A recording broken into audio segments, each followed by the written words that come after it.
자, 3월 30일 장중입니다. 오전이고요. 저는 명수무사입니다.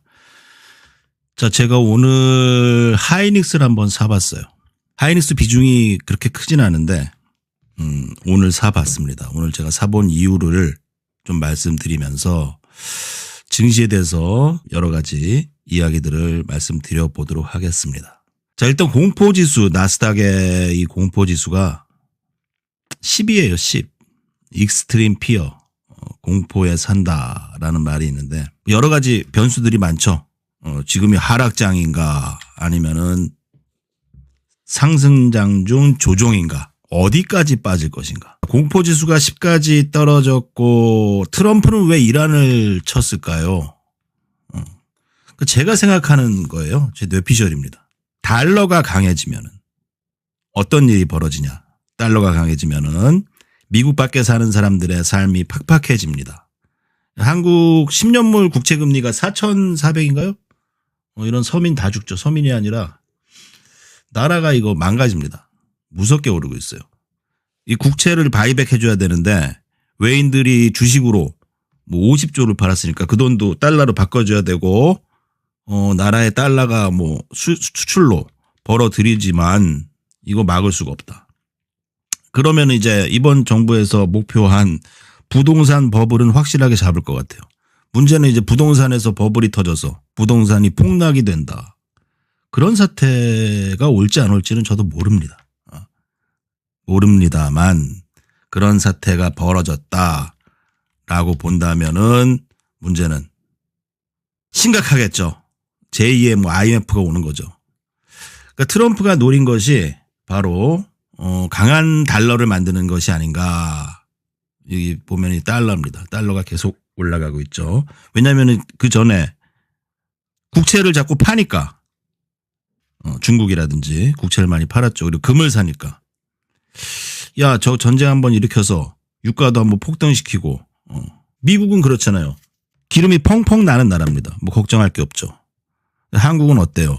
중동산 원유를 씁니다. 중동산 원유를 쓰는 이유는 여러 가지가 있지만 산업구조상 중동산 원유가 황이 많이 들어가서 그것을 정제해서 힘들게 먹고 사는 나라가 한국이죠. 자, 그런데 상승장에서 제가 이제 차트를 보면서 저는 실전 투자를 하면서 많은 분들에게 수익 나는 거 계좌들을 많이 보여줬어요. 근데 지금 수익이 많이 줄어들었고 그리고 저도 이제 주식을 한번 팔았습니다. 언제 팔았나? 뭐 이날에 많이 팔았을 거예요. 하여튼 팔았어. 하이닉스 삼성전자도 저점에서 사서 팔았습니다. 근데 저도 주식을 하는 사람이니까 잔여 유동성으로 증시가 빡 올라오는 날. 이게 하이닉스 차트죠. 빡 올라오는 날. 야, 내가 틀린 게 아닌가? 내가 틀렸나? 아니, 난 비관적으로 보고 있는데 유가도 오를 것이고 이 올라가니까 생각이 바뀌잖아요. 이게 내가 틀렸나? 그죠? 사실 전쟁 이후 바로 주식을 정리를 많이 했다. 문제는 이제 잔여 유동성이 커서 상승하는 흐름이 반복되니까 하락하니까 처음에 생각한 유가의 상승이 길어지고 금리가 오르고 달러가 강해지면 증시가 안 좋을 것이다라고 했던 생각이 틀렸나라고 생각을 하게 되는 거예요. 그렇기 때문에 또다시 매수를 저점에 단행해도 손실이 일어난다. 왜 저점에 차트가 기존에는 차트 저점에서 매수를 하면 수익이 나야 되는데 종목들을 보면은요. 그건 상승장 얘기야. 상승장에 제가 논리로 했던 차트를 보는 모습들을 하락장에서 습관적으로 반복을 하면은 저점에 사는데 떨어져요.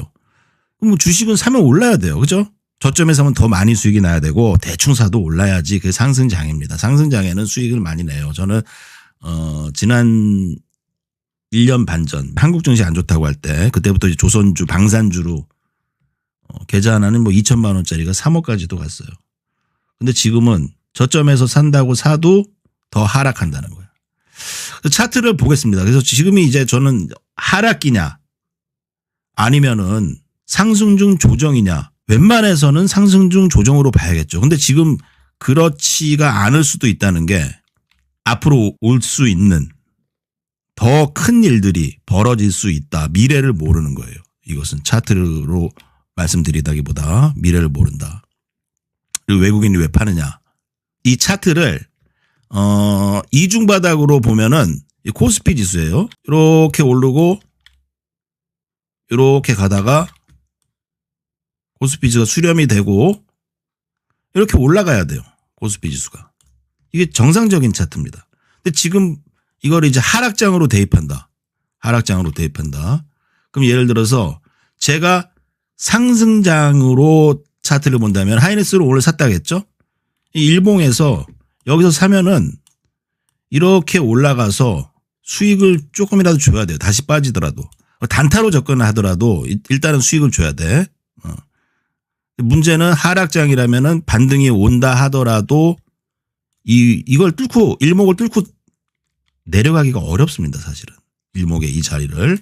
주봉에서 이 중단까지도. 하락장으로 내가 차트를 보겠다라고 보면 여기까지도 빠져요. 이렇게 볼 수가 있는 거예요. 네, 하이닉스다. 월봉을 보면은 가고 있는 겁니다. 원래.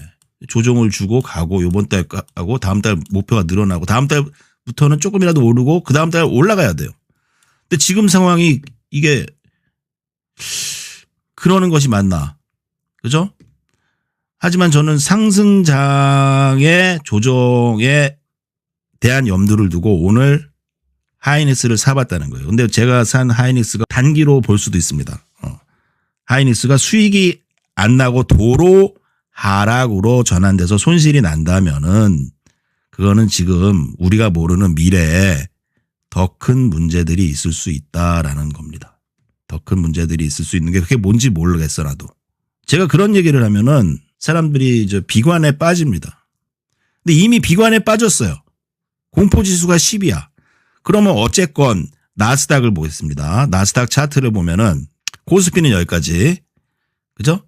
코스피 이 볼렌저 하단하고 이 구름대 하단 보통 이런 데서 하면 이렇게 반등 나와서 수익이 나야 돼요. 최소한 뭐 이렇게라도 돼야 돼. 그럼 저점에 샀는데 손실로 안 돌아간다. 그러면 장기 보유해야죠. 제 특성이 주식을 사서 수익이 난다. 저점을 잡았어요. 그러면 그때부터 장기 보유를 합니다. 팔질 않아요. 웬만해서는. 그리고 이 아래 차트가 이 나스닥입니다. 나스닥을 보면은 하락장에서는 이 목표가 주봉이나 월봉의 저점을 목표로 가기에 일봉이 저점이라는 것은 상승장에서는 맞는데 하락장에서는 안 통해요. 그러니까 주봉을 보면은 저는 계속 이게 걸렸어. 여기서 이 몇 주 전부터 아니 이게 여기까지 빠지는 게 아닌가 했는데 진짜로 거기까지 빠졌습니다. 여기까지 빠진다라고 저희 카페죠. 네이버 카페 시황도 좀 올렸고 웬만해서는 주봉에 이탈이 안 나오는 자리인데 그 이탈 나오면 여기까지 빠지는 거야. 그건 하락장이라는 얘기예요.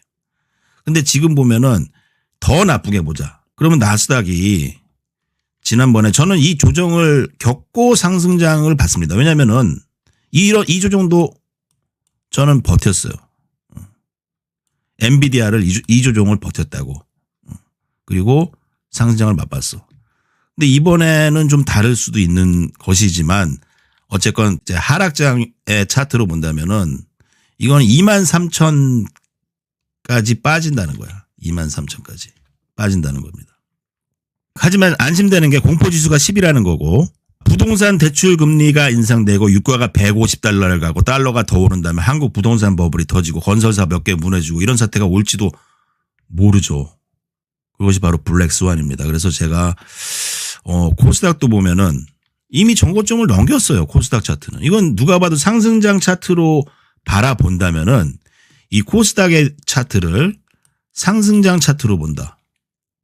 상승장일 때는 당연히 이게 넘겼으니까 코스닥 사면은 이거 올라가야 돼. 2,000가 이렇게 볼 수가 있다는 거예요. 문제는 하락으로 본다면은 1,050까지도 다시 빠진다는 겁니다. 제가 월 1억씩 수익이 올라올 때 좀 자만하긴 했어요. 월 1억씩 수익이 올라오니까. 그때 제가 인공지능한테 질문 하나 했어요. 야, 삼성전자를 저번 달부터죠. 왜 이렇게 파냐? 메모리 가격도 좋고. 이거 기업 실적이 역대급으로 나는데 삼성전자를 도대체 왜 파는 거야? 난 이해가 안 가. 그러니까 걔가 여러 가지 대꾸를 하더라고. 근데 갑자기 이 말을 해요. 블랙스완. 블랙스완. 그 말을 듣는데 기분이 나쁘더라고. 철렁해져요, 마음이.